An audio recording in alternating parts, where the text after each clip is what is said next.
Hello, my name is Hannah Hook. I'm coming from Ghent University in Belgium, and I'm going to talk about how travel satisfaction with undirected travel trips changed from the beginning of the COVID-19 pandemic to 1 year later with a longitudinal panel survey. So first I'll start by defining undirected travel. So these are trips that are taken for their own sake. They have no destination, or the destination is ancillary to the travel. So these are trips where there's the getting there is not the point, just being on the trip is the point of the travel. So these often come in the forms of active modes. So this is like taking a walk, taking a bicycle ride, taking a jog, but they certainly can, of course, be also undertaken with motorized modes. So going on a joyride by car or by motorcycle, getting on public transit just to ride it somewhere, going boating, even taking a flight to nowhere, such as the Qantas flights that were offered out of Sydney for the Australians who were missing a little bit of traveling during the pandemic. So indeed, physical activity is not a requirement of undirected travel trips. However, that there is no destination or the destination is ancillary to the travel is a requirement. So it's not the point to get to where you're going, but instead to be on the trip. And these were quite important during the COVID pandemic. I'm sure you saw in your own neighborhoods, we were in these really strict lockdowns. And in Belgium, we technically weren't supposed to leave unless it was leave our homes unless it was a necessary trip, but there were just people on the streets, moving around. They were taking walks, taking bicycle rides. They were meeting friends to go on a distanced walk. They were out in the middle of the day when normally they would be working. So we were interested to see how they were maybe using undirected travel to improve their well-being when they didn't have a lot of options for socialization. They were maybe feeling a little bit down while they were locked in their houses. So this first survey was taken at the beginning of the pandemic, and then we did a follow-up survey to see what was going on with undirected travel during the pandemic. So the first survey went out in April and May, right at the beginning of the pandemic, and we had a response of about 1,041. And then this is a longitudinal panel survey, so we re-questioned those just over 1,000 people 1 year later to see how their responses changed and how their undirected travel behavior changed. And we had a response rate of 322 participants who filled out both surveys, the initial and then the one year later. And what we did to investigate their undirected travel was we first took paired sample t-tests to look at the different trip attributes, the different trip motivations, and the satisfaction with travel from the beginning of the pandemic to 1 year later into the pandemic of undirected trips. We identified 5 undirected travel behavior profiles. So these are people who kept the same mode for their undirected trips from the beginning to the 1 year later. Those who started taking undirected trips, those who stopped taking undirected trips, those who changed their mode, and those who did not participate in undirected travel in the beginning or the 1 year later time periods. And then finally, we finished with a multinomial logistic regression to investigate those 5 behavior profiles, and then also incorporate some household and sociodemographic characteristics. So results of the paired sample t-tests, the open bars show that there was not a significant statistical relationship. So duration did not change significantly across the time period. However, the distance got longer for undirected trips, so they were going further away, and the frequency became less, so they were taking fewer undirected trips as time went on. However, 4 different motivations for undirected travel being physical health, mental well-being, enjoying scenery, and socialization. People were more motivated by improving their physical health as time went on. They were more motivated by improving their well-being as time went on.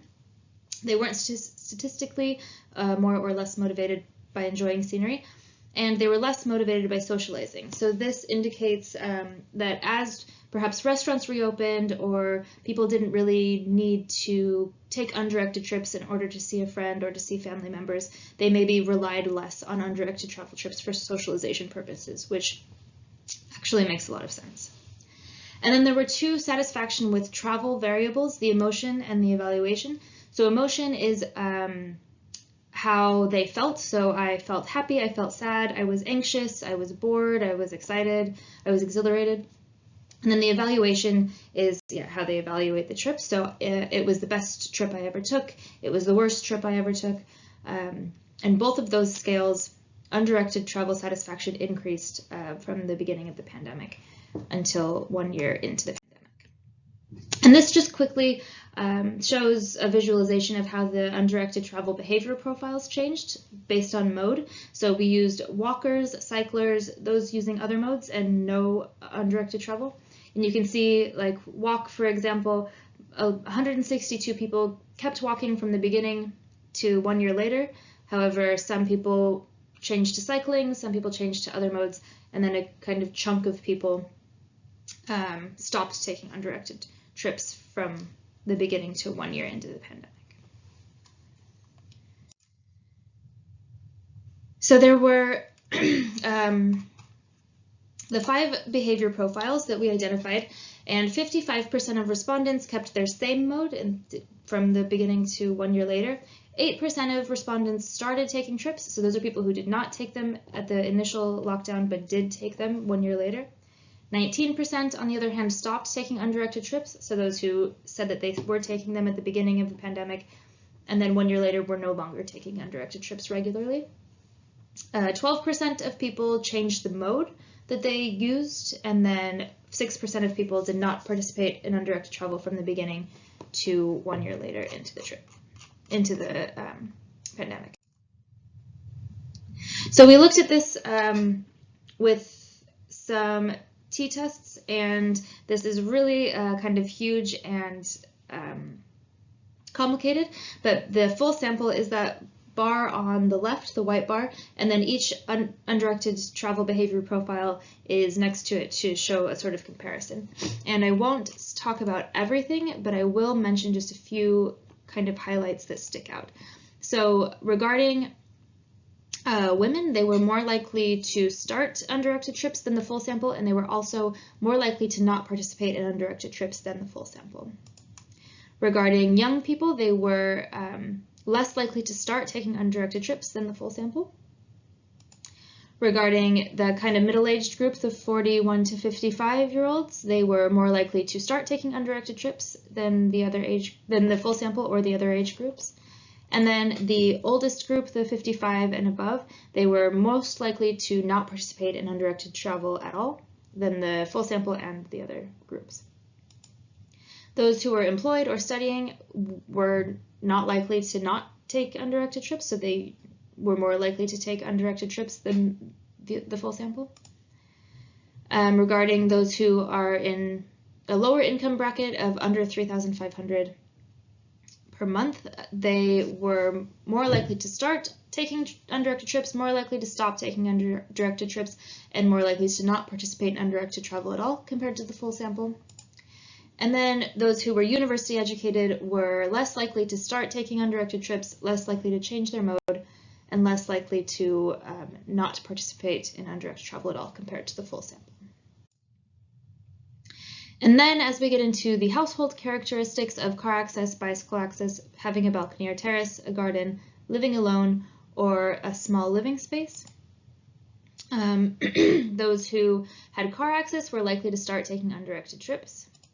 Those who had bicycle access were less likely to not participate in undirected travel, which is understandable. If they have access to a bike, maybe they ride it for fun. Those with a balcony and terrace were more likely to start taking undirected trips. Those with a garden were more likely to stop taking undirected trips. Those who live alone were more likely to not participate in undirected travel at all. And then those with a smaller living space, so under 150 square meters, were also not likely to participate in undirected travel.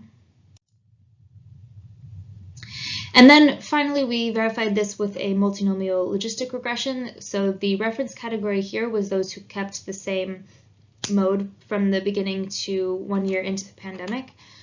So this allowed us to estimate the likelihood of each profile based on socio-demographic and household characteristics.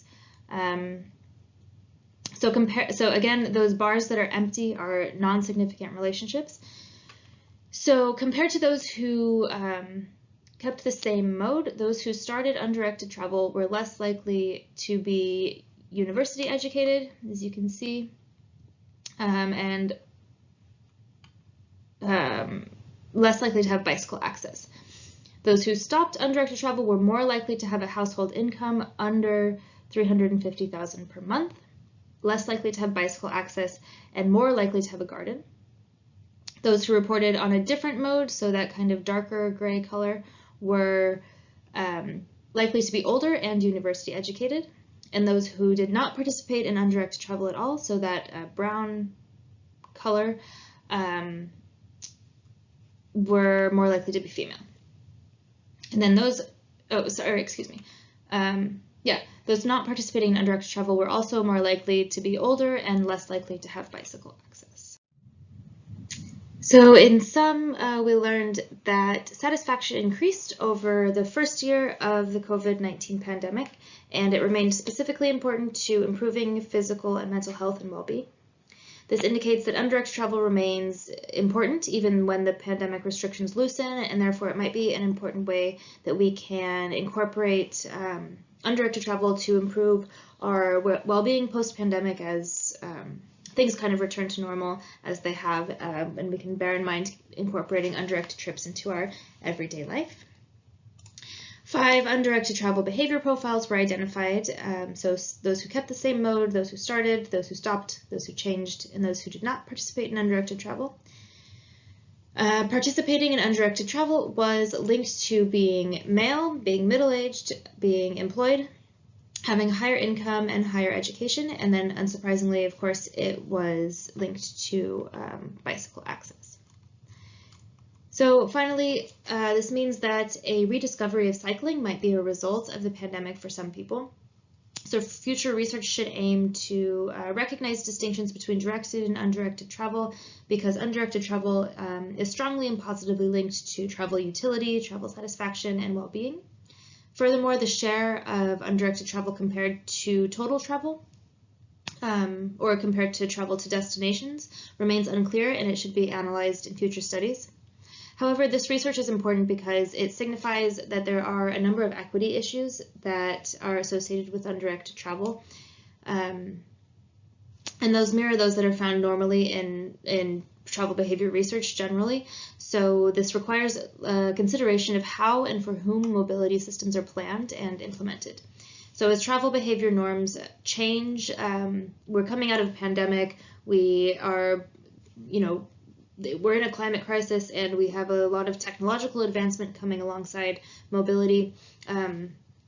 We need to understand that undirected travel is a healthy and sustainable way to move. It challenges the idea that travel is derived and that we need to minimize it, and it encourages how we can reimagine mobility systems, and this signifies that we need to bear in mind the people that we plan mobility systems for as well. So in conclusion, undirected travel is beneficial to society due to its connections to physical health, to mental well-being, to environmental exposure, and social cohesion. So undirected trips are overwhelmingly taken with active modes, and a lot of increase in active travel is often promoted as a response to kind of global crises like the climate change and the obesity epidemic and things like this.